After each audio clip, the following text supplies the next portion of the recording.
ಜನನಿ ಸುದ್ದಿವಾಹಿನಿ ವೀಕ್ಷಕರಿಗೆ ನಮಸ್ಕಾರ. ನಾನು ರಮೇಶ್ ಹೆಗಡೆ ಗುಂಡುಮನೆ. LB ಕಾಲೇಜಿನಲ್ಲಿ 15 ದಿನಗಳ ರಂಗ ತರಬೇತಿ ಸಮಾರೋಪ, ವಿದ್ಯಾರ್ಥಿಗಳಿಂದ ಪ್ರದರ್ಶನ. ರಂಗ ತರಬೇತಿ ಶಿಬಿರಗಳಲ್ಲಿ ಕಲಿಯುವ ಹಾಡುಗಳು, ಅವುಗಳಿಗೆ ತಕ್ಕದಾಗಿ ಹಾಕುವ ಹೆಜ್ಜೆಗಳು, ಭಾವನೆಗಳು, ಹಾವಭಾವಗಳು, ನಾಟಕಕ್ಕಾಗಿ ನೀವು ಕಲಿಯುವ ಮಾತುಗಳು ನೆನಪಿನ ಶಕ್ತಿಯನ್ನು ಹೆಚ್ಚಿಸುತ್ತದೆ ಎಂದು ಪುತ್ತೂರಿನ ವಿವೇಕಾನಂದ ಕಾಲೇಜಿನ ನಿವೃತ್ತ ಕನ್ನಡ ಪ್ರಾಧ್ಯಾಪಕ ಡಾಕ್ಟರ್ ಶ್ರೀಧರ್ ಹೇಳಿದರು. ಸಾಗರದ LB ಕಾಲೇಜಿನ ವಿದ್ಯಾರ್ಥಿ ವೇದಿಕೆ ವತಿಯಿಂದ ಕಳೆದ 15 ದಿನಗಳಿಂದ ವಿದ್ಯಾರ್ಥಿಗಳಿಗೆ ನಡೆಸಿದ ರಂಗ ತರಬೇತಿ ಶಿಬಿರದ ಸಮಾರೋಪದಲ್ಲಿ ಅವರು ಮಾತನಾಡುತ್ತಿದ್ದರು.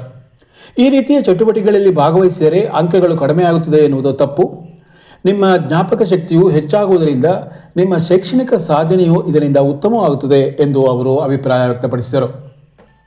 ಕಾಲೇಜಿನ ಪ್ರಾಚಾರ್ಯರಾದ ಡಾಕ್ಟರ್ ಲಕ್ಷ್ಮೀಶ್, LB ಕಾಲೇಜು ಎಂಬ 62 ವರ್ಷದ ಹಳೆಯದಾದ ವೃಕ್ಷದಲ್ಲಿನ ಸಾವಿರಾರು ಸುಂದರ ಹೂವು ಮತ್ತು ಹಣ್ಣುಗಳಲ್ಲಿ ಡಾಕ್ಟರ್ ಶ್ರೀಧರ್ ಕೂಡ ಒಬ್ಬರು ಎಂಬುದಾಗಿ ಅವರ ಶೈಕ್ಷಣಿಕ ಮತ್ತು ಆಡಳಿತಾತ್ಮಕ ಸಾಧನೆಗಳನ್ನು ವಿವರಿಸಿದರು. ಆಡಳಿತ ಮಂಡಳಿಯ ಪ್ರಧಾನ ಕಾರ್ಯದರ್ಶಿ ಡಾಕ್ಟರ್ HM ಶಿವಕುಮಾರ್ ಮಾತನಾಡಿದರು.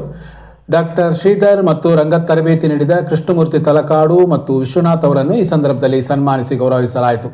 ಆಡಳಿತ ಮಂಡಳಿಯ ಉಪಾಧ್ಯಕ್ಷ ಸೂರ್ಯನಾರಾಯಣ್ ಕೆ ಮತ್ತು ವಿದ್ಯಾರ್ಥಿ ವೇದಿಕೆ ಸಂಚಾಲಕ ಡಾಕ್ಟರ್ ಹರ್ಷ ವಿಮನ್ ವೇದಿಕೆಯಲ್ಲಿದ್ದರು.